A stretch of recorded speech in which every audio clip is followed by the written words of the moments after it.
Hello दोस्तों, नमस्कार। GS with प्रेम के यूट्यूब चैनल में आप सभी का स्वागत है। तो आज यूपी ट्रिपल एस पेट के एक दूसरे क्लास में आप सभी का हम स्वागत करते हैं। आज हम यूपी ट्रिपल एस पेट के लिए भारतीय राज्य व्यवस्था की दूसरी क्लास लेकर आप लोगों के बीच में हाजिर हूँ। तो चलिए फटाफट आप लोग हमारे क्लास से जुड़ जाइए। पहली क्लास आपने देखी होगी, आप लोगों को कैसा लगा आप लोग हमारे कमेंट बॉक्स में ज़रूर बताइएगा।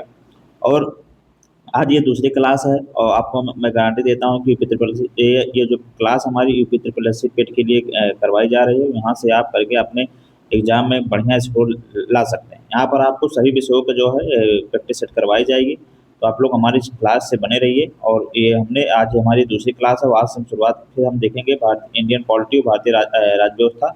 और आज हम भारत शुरुआत करेंगे भारत शासन अधिनियम 1935 से। तो चलिए आप लोग हमारे क्लास से बने रहिए। अगर क्लास अच्छी लगे तो हमारे चैनल को सब्सक्राइब करें, अपने दोस्तों में शेयर करना ना भूलें। चलिए शुरुआत करेंगे। तो देखेंगे कि आज हम पढ़ेंगे भारत शासन अधिनियम 1935, वहाँ से शुरुआत करेंगे और उसके बारे में पढ़ेंगे। तो सबसे पहले हम देखेंगे कि भारत शासन अधिनियम 1935, जी हाँ, इसका जो है संविधान पर सर्वाधिक प्रभाव पड़ा था। जी हाँ, भारत शासन अधिनियम 1935 का जो है भारतीय संविधान पर सर्वाधिक प्रभाव पड़ा और इसे भारत का मिनी संविधान भी कहा जाता है। प्रांतों में द्वैध शासन समाप्त हो गया, जो कि 1919 में लाया गया था। तो यहाँ हमने देख लिया कि 1935 के अधिनियम के तहत प्रांतों से द्वैध शासन था उसे समाप्त कर दिया गया, जो कि 1919 मॉन्टेगू चेम्सफोर्ड एक्ट के तहत लाया गया था। अगला देखेंगे हम लोग प्रांतीय स्वायत्तता या व्यवस्था वह है जिसमें एक देश के प्रांतों को केंद्र सरकार के हस्तक्षेप के बिना अपने कुछ मामलों में स्वतंत्र रूप से निर्णय लेने और शासन करने की शक्ति दी जाती थी। ये प्रांतीय स्वतंत्रता स्वायत्तता दी गई। अगला देखेंगे यहाँ पर और क्या प्रावधान किए गए भारत शासन अधिनियम 1935 के तहत। तो उसमें केंद्र द्वारा द्वैध शासन प्रारंभ चालू कर दिया गया। तो यहाँ पर देख सकते हैं कि इसे जो है इसमें केंद्र के द्वारा द्वैध शासन चालू कर दिया गया। इसे आप लोग याद रखेंगे। तो हमने यहाँ पे देख लिया कि केंद्र के द्वारा द्वैध शासन प्रारंभ कर दिया गया इसमें। अगला देखेंगे, अगला यहाँ पे कौन से प्रावधान लागू किए गए। तो अगला देखेंगे अवशिष्ट शक्तियाँ जो है केंद्र के पास, जी हाँ, अवशिष्ट शक्तियाँ जो है केंद्र के पास रखी गई। तो इसे भी आप लोग याद रखेंगे। अगला देखेंगे, यह एक प्रस्तावना विहीन अधिनियम था। जी हाँ, इसे आप लोग याद रखेंगे। यह जो है प्रस्तावना विहीन अधिनियम था, इसे भी आप लोग याद रखेंगे। अगला देखेंगे अखिल भारतीय संघ का निर्माण। अगला देखेंगे यहाँ पर कि अखिल भारतीय संघ का निर्माण हुआ लेकिन यह कभी लागू नहीं हो पाया। जी हाँ, जो है लागू नहीं हो सका था। अखिल भारतीय संघ का निर्माण जो है भारत शासन अधिनियम 1935 के तहत ही हुआ था। अगला देखेंगे फेडरल कोर्ट संघीय न्यायालय की स्थापना भी हुई थी 1937 में, जिसमें पहले सीजीआई जो chief justice of India chief justice थे, इसमें मॉरिस गोयर बने थे और दो भारतीयों को शामिल किया गया था। एक का नाम जैकब और दूसरा का नाम सुल्तान था। तो ये सब बहुत इंपॉर्टेंट सवाल है, हमारे एग्जाम में डायरेक्ट पूछ लिए जाते हैं। तो यहाँ से आपको याद रखनी है कि संघीय न्यायालय फेडरल कोर्ट की स्थापना 1937 में हुई और जिसमें पहले सीजीआई जो है मॉरिस गोयर बने थे और दो भारतीयों को शामिल किया गया था, एक जैकब दूसरा सुल्तान को। तो इसे आप लोग याद रखेंगे। अगला देखेंगे हम लोग भारतीय रिजर्व बैंक ऑफ इंडिया की स्थापना 1934 एक्ट के तहत की गई थी। जी हाँ, 1935 की भारत शासन नियम के तहत। और 1 अप्रैल 1935 को हिल्टन यंग आयोग की सिफारिश पर, जिसे शाही आयोग भी कहा जाता है, कि रिजर्व बैंक ऑफ इंडिया की स्थापना की, आरबीआई की स्थापना की गई थी। और पहले गवर्नर की बात करें तो ऑस्बॉर्न स्मिथ जो है इसके पहले गवर्नर थे। यहाँ हमने देख लिया कि पहले गवर्नर आरबीआई के पहले गवर्नर कौन थे, ऑस्बॉर्न स्मिथ थे। इसे आप लोग याद रखेंगे। अगला देखेंगे हम लोग सूचियों की स्थापना भी इसी के तहत की गई। इसमें संघ सूची राष्ट्रीय महत्व के 59 विषय शामिल किए गए, समूर्ति सूची जो कि 36 विषय और प्रांतीय सूची जो है 54 विषय स्थानीय महत्व के थे, इसमें जो शामिल किए गए। तो इसे आप लोग याद रखेंगे, जो कि सूचियों की स्थापना और इसमें संघ सूची, समूर्ति सूची और प्रांतीय सूची भी इसमें शामिल की गई। इसे आप लोग याद रखेंगे। अगला देखेंगे वर्मा को भारत से अलग कर, 1937 में वर्मा को भारत से अलग कर दिया गया। भारत परिषद का अंत करके 1 अप्रैल 1937 से लागू कर दिया गया। तो यहाँ पर देख सकते हैं कि वर्मा को भी वो भारत शासन अधिनियम 1935 के तहत 1937 में भारत से अलग किया गया था। इसे भी आप लोग याद रखेंगे।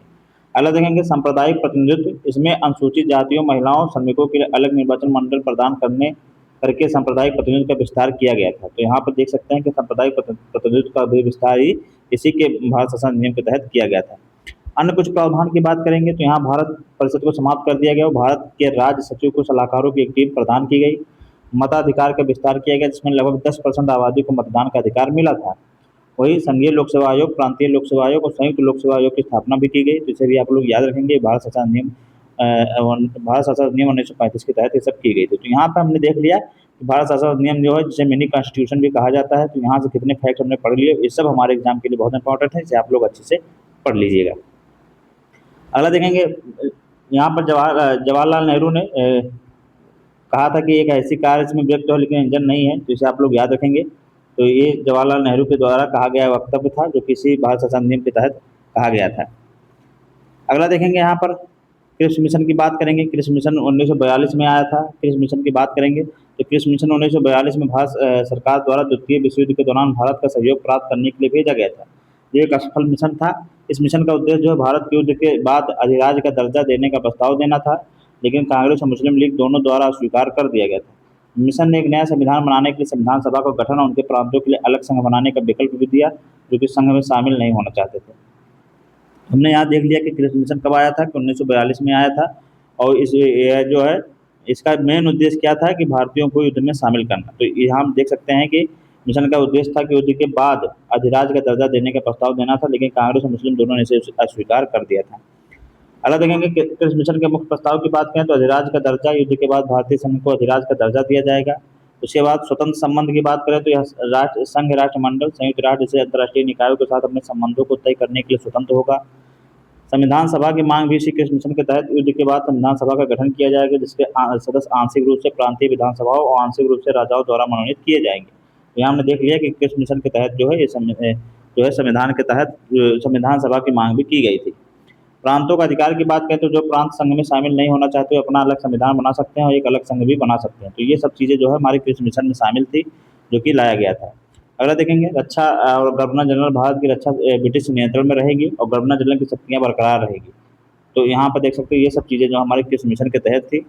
ये सब चीज़ें जो हमारे क्रिप्स मिशन जो 1942 में आया था उसके तहत थी। उसी दौरान 9 अगस्त 1942 को भारत छोड़ो आंदोलन चालू हो गया था।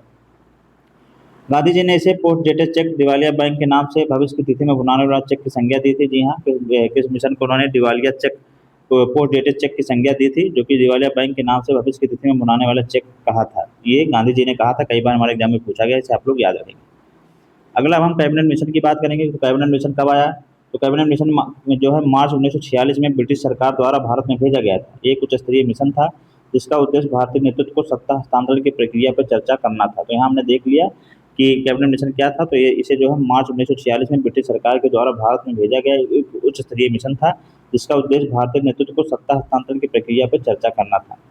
इस मिशन के 3 सदस्य थे, पैथिक लॉरेंस, स्टेफोर्ड क्रिप्स और एबी अलेक्जेंडर। तो हमने देख लिया कि कैबिनेट मिशन में 3 सदस्य थे, पैथिक लॉरेंस थे, स्टेफोर्ड क्रिप्स थे और एबी अलेक्जेंडर थे। इसे आप लोग याद रखेंगे।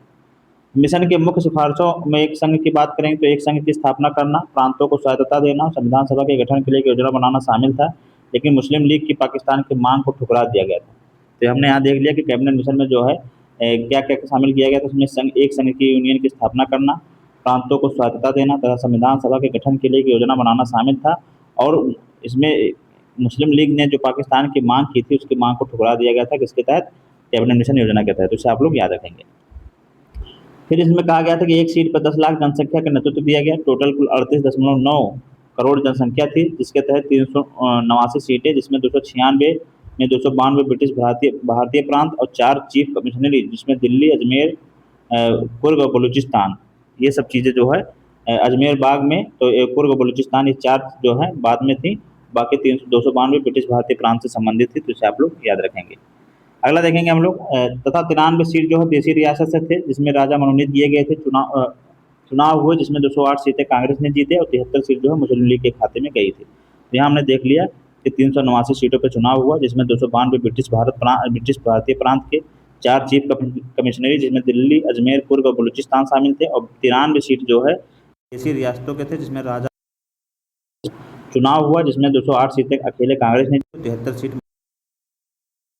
मुस्लिम लीग हार सहन नहीं कर पाई और 16 दिवस मनाया गया, जिसमें भीषण रक्तपात याद करते हैं कि 16 को जो है मनाया गया था, जिसमें मोहम्मद अली जिन्ना का संहार किया था। जान लिया कैबिनेट के बारे में। अब हम उनके बारे में चर्चा करेंगे। यहाँ ये देखिए, संविधान सभा में कुल संविधान सभा में पहले करेंगे सरोजिनी नायडू, कांग्रेस की पहली लगा रहा है, जो महिला पूछे जो है एनी तो यहाँ हमने देख लिया कि कांग्रेस की अगर पहली भारतीय महिला अध्यक्ष अगर पूछे तो यहाँ हमको क्या बताना है कि पहली भारतीय महिला सरोजिनी नायडू, और कांग्रेस की जो है पहली महिला अध्यक्ष है तो आपको एनिवेशन बताना है। और सरोजिनी नायडू जो उत्तर प्रदेश की पहले महिला राज्यपाल भी थी, इसे भी आप लोग को याद रखना है। अगला देखेंगे the golden threshold book अभी इन्हीं के द्वारा लिखी गई है। जी हाँ, द गोल्डन थ्रेश होल्ड नामक बुक जो है सरोजिनी नायडू के द्वारा ही लिखी गई है। और 13 फरवरी को उन्हीं की याद में राष्ट्रीय महिला दिवस भी मनाया जाता है। जैसे अभी आप लोग याद रखेंगे कि जो है भारत कोकिला भी इन्हें कहा जाता है, इसे भी आप लोग याद रखेंगे। भारत कोकिला किसे कहा जाता है? सरोजिनी नायडू को कहा जाता है, ये भी आपसे कई बार एग्जाम में पूछा गया है। और 13 फरवरी को इन्हीं की याद में राष्ट्रीय महिला दिवस भी मनाया जाता है, ये भी आप लोग याद रखेंगे। अगला देखेंगे दूसरी महिला की बात करें तो दूसरी महिला कौन थी? तो विजय लक्ष्मी पंडित, जो कि यूएन महासभा में विश्व की पहली महिला अध्यक्ष भी चुनी गई थी, तो ये भी आप लोग याद रखेंगे। अगला देखेंगे हम लोग सुचेता कृपलानी की बात करेंगे तो यूपी की पहली महिला सीएम, जो कि 1963 से 1967 तक थी। सुचेता कृपलानी जी जो उत्तर प्रदेश की पहली महिला मुख्यमंत्री थी, और यह 1963 से 1967 तक बनी थी, जिसे आप लोग याद रखेंगे। अगला अगला देखेंगे चौथी महिला जो है एनी मस्करिनी, जो है त्रावणकोर केरल से संबंधित थी, इसे आप लोग याद रखेंगे। रेणुका रे की बात कर लें तो ये बंगाल से संबंधित थी, इसे भी आप लोग याद रखेंगे। अम्मू स्वामीनाथन की बात करेंगे। जी हाँ, अम्मू स्वामीनाथन कौन थी? एक ये भी एक महिला थी जिनका संविधान सभा में योगदान था। तो मद्रास इन्हीं की याद में 8 मार्च 1975 को मदर ऑफ द ईयर मनाया जाता है। मद्रास में इन्हीं की याद में 8 मार्च 1975 को मदर ऑफ द ईयर मनाया जाता है, इसे आप लोग याद रखेंगे। वही राजकुमारी अमृत कौर जो है उत्तर प्रदेश से थी और पहली कैबिनेट महिला मंत्री हेल्थ मिनिस्टर भी चुनी गई। 1950 में डब्ल्यूएचओ की अध्यक्षता भी इन्हीं के द्वारा की गई थी, राजकुमारी अमृत कौर के द्वारा, तो इसे आप लोग याद रखेंगे। तो हमने यहाँ देख लिया कि डब्ल्यूएचओ की अध्यक्षता किसके द्वारा की गई थी? राजकुमारी अमृत कौर के द्वारा। यह उत्तर प्रदेश की पहली महिला कैबिनेट मंत्री थी। पूर्णिमा बनर्जी की बात करेंगे तो यह यूपी से थी। पूर्णिमा बनर्जी जो है यूपी से संबंधित थी, इसे आप लोग याद रखेंगे। मालती चौधरी की बात करें तो उड़ीसा से संबंधित थी। वही बेगम आजाद रसूल की बात करें, सबसे महत्वपूर्ण, कई बार हमारे एग्जाम में पूछा गया है, तो एकमात्र मुस्लिम महिला अगर पूछा जाए कि संविधान सभा से कौन संबंधित थी तो बेगम आजाद रसूल थी, जो कि कई बार हमारे एग्जाम में पूछा गया है, तो इसे आप लोग याद रखेंगे। हंसा मेहता जो है मुंबई से संबंधित थी, इसे आप लोग याद रखेंगे। हंसा मेहता जो कि भारत छोड़ो आंदोलन में की काफ़ी सक्रिय भूमिका रही है, इसे भी आप लोग याद रखेंगे। हंसा मेहता और आसफ अली ऐसी जो महिलाएं थी जिनका भारत छोड़ो आंदोलन में बहुत महत्वपूर्ण योगदान रहा है। वही अगले महिला देखेंगे तो दच्छायड़ी बेलायुदान। जी हाँ, दच्छायड़ी बेलायुदान, जो कि मद्रास सबसे कम उम्र की एकमात्र दलित महिला थी, जो कि मद्रास से संबंधित थी, इसे आप लोग याद रखेंगे। वही दुर्गाबाई देशमुख की बात करें तो मद्रास से संबंधित थी। कमला चौधरी जो है कवि और लेखक के रूप में प्रसिद्ध थी, इसे आप लोग याद रखेंगे। और सबसे लास्ट देखेंगे लीला राय, जो कि तब के बांग्लादेश से संबंधित थी, और आज जो है पश्चिम बंगाल का देश है, तो इसे आप लोग याद रखेंगे। तो यहाँ हमने देख लिया कि अब के बांग्लादेश से संबंधित है। जी हाँ, तो इसे आप लोग याद रखेंगे। तो ये लीला राय जो है हमारे पश्चिम बंगाल से संबंधित थी, इसे आप लोग याद रखेंगे। तो ये कुल हमारी 15 महिलाएं थी जिनका भारतीय संविधान में जो है योगदान था। संविधान सभा में ये भी शामिल थी संविधान बनाने के दौरान। तो यहाँ हमने देख लिया। तो आज की क्लास आप लोगों को कैसी लगी आप लोग हमें कमेंट बॉक्स में जरूर बताएं। अब हम आपसे कुछ 3 क्वेश्चन पूछेंगे, उसका आंसर आप लोगों को हमारे कमेंट बॉक्स में देना है। तो सबसे पहले देखेंगे कि कैबिनेट मिशन के समय ब्रिटेन का पीएम कौन था? तो सबसे पहले देखेंगे स्टैनफोर्ड, दूसरा क्लीमेंट एटली, तीसरा थॉमस मंडर और चौथा लंसडाउन। तो इसका आंसर आप लोग हमारे कमेंट बॉक्स में दीजिए। अगला सवाल देखेंगे आरबीआई की स्थापना किस एक्ट के तहत हुई थी? Act 1935, act 1936, act 1934, act 1949। इसका भी आंसर आप लोग हमारे कमेंट बॉक्स में दीजिए। लास्ट सवाल पूछेंगे कि प्रत्यक्ष कार्रवाई दिवस कब मनाया जाता है? 15 अगस्त, 16 अगस्त, 17 अगस्त, 14 अगस्त। तो इसका आंसर आप लोगों को हमारे कमेंट बॉक्स में देना है। तीनों सवालों का आंसर जो है हमारे कमेंट बॉक्स में आपको देना है। तो आज की क्लास आप लोगों को कैसी लगी आप लोग हमारे कमेंट बॉक्स में जरूर बताएं। क्लास अच्छी लग रही है तो हमारे अपने दोस्तों को शेयर करें, हमारे चैनल को सब्सक्राइब करना ना भूलें। इसी तरह आपको यूपी ट्रिपल एस पेट के लिए क्लास मिला करेगी। आप हमारे प्लेलिस्ट में जाके वहाँ पर यूपी ट्रिपल एस पेट की एक नई प्लेलिस्ट बना दी है, जिसमें आपको सभी थ्योरी सेगमेंट में इस तरह के क्वेश्चन तथा पीवाईक्यू सवाल जो भी हमारे डिस्कस अभी आप जाके देख सकते हैं कि इतिहास का जो है पहला जो है टॉपिक वाइज जो है 50 MCQ हमने वहाँ पर अपलोड कर दिया। आप वहाँ से जाके भी पीवाईक्यू सवाल जो है देख सकते हैं जो हमारे यूपी ट्रिपल एस पेट में पूछे गए हैं। तो इस क्लास से जुड़िए आप लोग और इस चैनल से जुड़िए, आपकी पेट की तैयारी सबसे मजबूत होगी। तो चलिए फिर मिलेंगे एक नए क्लास में, तब तक पढ़ते रहिए, स्वस्थ रहिए। नमस्कार, जय हिंद।